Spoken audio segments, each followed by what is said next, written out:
Secunderabad Gandhi ఆసుపత్రిలోని Ebola వార్డులో ముగ్గురిని ఐసోలేషన్లో ఉంచారు. సూడాన్ నుంచి వచ్చిన ఇద్దరిని ఇప్పటికే ఐసోలేషన్లో ఉంచారు. పూర్తి వివరాలు మా ప్రతినిధి రమ్యని అడిగి తెలుసుకుందాం. రమ్య, ఎబోలా లక్షణాలతో ఐసోలేషన్లో ఉంచిన వారి గురించి వైద్యులు ఏం చెబుతున్నారు? సుజాత, మొత్తం గాంధీ ఆసుపత్రిలో నిన్న ఒక వ్యక్తిని, సూడాన్ నుంచి వచ్చినటువంటి వ్యక్తిని ఎయిర్పోర్ట్ నుంచి జ్వరం ఉండడంతో నేరుగా గాంధీ ఆసుపత్రికి తరలించారు. ఆ తర్వాత నిన్న రాత్రి మరొక వ్యక్తిని కూడా తరలించారు. అయితే సూడాన్ నుంచి నేరుగా హైదరాబాద్ కు వచ్చినటువంటి వ్యక్తి ఎవరైతే ఉన్నారో 35 సంవత్సరాల అహ్మద్, అతను ఎయిర్పోర్ట్ లో అతన్ని లైట్ గా జ్వరం ఉండడంతో గాంధీ ఆసుపత్రికి తీసుకొచ్చారు. అయితే అతను ప్రాథమికంగా చూసినట్లయితే కనుక ప్రైవేట్ హాస్పిటల్లో, ఒక ప్రైవేట్ నగరంలో ఉన్నటువంటి ఒక ప్రైవేట్ హాస్పిటల్లో మోకేలు మార్పిడి శస్త్రచికిత్స కోసం నగరానికి చేరుకున్నారు. అయితే ఈ క్రమంలోనే ఎయిర్పోర్ట్ లో జరిపినటువంటి థర్మల్ స్క్రీనింగ్ లో అతనికి టెంపరేచర్ ఎక్కువగా ఉండడంతో గాంధీ ఆసుపత్రికి తరలించి నిన్ననే శాంపిల్స్ సైతం సేకరించి సిసిఎంబికి పంపించడం జరిగింది. అయితే రెండో వ్యక్తి ఎవరైతే ఉన్నారో తన ఒక విద్యార్థి, ఆ విద్యార్థి సూడాన్ అంటే ఆఫ్రికా దేశాలకు సంబంధించిన విద్యార్థి కావడం, హైదరాబాద్ లో ఉన్నటువంటి ఒక ప్రైవేట్ యూనివర్సిటీలో ఇంజనీరింగ్ విద్య కోసం ఇక్కడికి రావడం జరిగింది. దాదాపు వారం రోజుల క్రితం మాత్రమే ఆ అబ్బాయి ఇక్కడికి రాక అతనికి 2 రోజుల క్రితం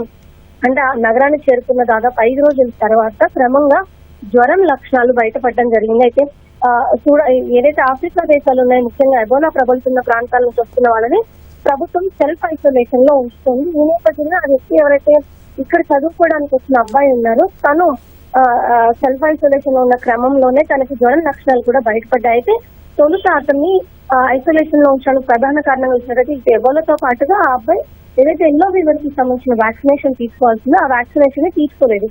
దీంతో అధికారులు వెంటనే అతన్ని తప్పనిసరిగా ఐసోలేషన్ లో ఉండాలని చెప్పేసి, ఎలాంటి లక్షణాలు ఉన్నా కూడా వెంటనే వైద్యులను సంప్రదించాలని చెప్పి స్పష్టంగా తెలియజేశారు. ఈ క్రమంలోనే ఎప్పుడైతే జ్వరం లక్షణాలు బయటపడ్డాయో తనకు ప్రైవేట్ హాస్పిటల్లో చేరి అక్కడ చికిత్స పొందడం జరిగింది. అయితే అతని లక్షణాలను గమనించినటువంటి వైద్యులు వెంటనే, అంటే ఆఫ్రికా దేశాల నుంచి వచ్చినటువంటి హిస్టరీ ఉండడంతో గాంధీ ఆసుపత్రికి తరలించారు. తనతో పాటుగా ఎవరైతే తనకి క్లోజ్ కాంటాక్ట్ గా ఉండి అంటే ఆ చికిత్స అందించే సమయంలో అతనికి కొంచెం మంచి చెడులు చూసుకోవడానికి దగ్గరగా ఉన్న వాళ్ళు ఎవరైతే ఉన్నారో అతన్ని కూడా మళ్ళీ గాంధీ ఆసుపత్రి తరలించడం జరిగింది. అయితే ఇందులో మొత్తం ముగ్గురు ప్రస్తుతం ఐసోలేషన్ వార్డ్ లో ఉన్నప్పటికీ ఇద్దరికి మాత్రమే లక్షణాలు కనిపిస్తున్నాయి ఎబోలాకు సంబంధించి. మూడో వాళ్ళు ఎబోలా లక్షణాలు ఉన్న వ్యక్తికి క్లోజ్ కాంటాక్ట్ కావడంతో అతన్ని కూడా గాంధీ ఆసుపత్రిలో నుంచి ఐసోలేషన్ లో ఉంచడం జరిగింది. అయితే ఈ ఇద్దరికి సంబంధించిన శాంపిల్స్ మాత్రమే సేకరించిన వైద్యులు సిసిఎంబికి పంపించారు. మూడో వ్యక్తికి, ఎందుకంటే ఇద్దరికి ఒకవేళ ఎవరైతే ఈ సూడాన్ నుంచి వచ్చి ఇక్కడ విద్యార్థిగా ఉన్నారో తనకు ఒకవేళ ఎబోలా పాజిటివ్ వస్తే మాత్రమే క్లోజ్ కాంటాక్ట్ కి పరీక్ష చేసే అవకాశం ఉంటుంది. ప్రాథమికంగా అయితే అతనికి శాంపిల్స్ చేయాల్సిన అవసరం లేదు కాబట్టి మూడో వ్యక్తికి సంబంధించినటువంటి శాంపిల్స్ ని కలెక్ట్ చేయలేదు. అతనికి సంబంధించినటువంటి శాంప్లింగ్ ప్రాసెస్ ప్రస్తుతం జరగట్లేదు. కేవలం ఐసోలేషన్ లో మాత్రమే ఉంచినట్టుగా గాంధీ వైద్యులు స్పష్టం చేశారు. మిగతా ఇద్దరికి సంబంధించినటువంటి రిపోర్ట్స్ సిసిఎంబి నుంచి ఈ రోజు సాయంత్రానికి తెలిసే అవకాశం అయితే మనకు కనిపిస్తుంది. ఒకవేళ ఎబోలా పాజిటివ్ అని కనుక ఎవరైనా నిర్ధారణ అయితే, ప్రస్తుతానికి వాళ్ళిద్దరిని ఎబోలా నెగిటివ్ గానే భావిస్తున్నారు. అయితే ఒకవేళ పాజిటివ్ నిర్ధారణ అయితే సిసిఎంబికి ఏదైతే శాంపిల్ వెళ్ళిందో దాన్ని మళ్ళీ ఎన్ఐవి పూణేకి పంపించి అక్కడ ఇంకోసారి రీచెక్ చేస్తారు. అక్కడ కూడా పాజిటివ్ వచ్చినప్పుడు మాత్రమే అతన్ని ఎబోలా పాజిటివ్ గా ప్రకటించారు. దేశవ్యాప్తంగా మొత్తం ఎన్ఐవి పూణేతో పాటుగా మొత్తం 10 సెంటర్లో ఈ శాంప్లింగ్స్ ని టెస్ట్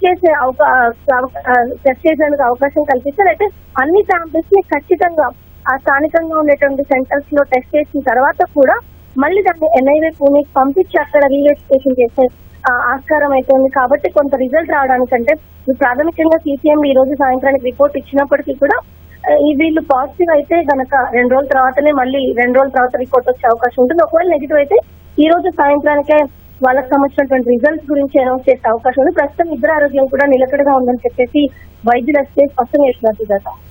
ధన్యవాదాలు రమ్య.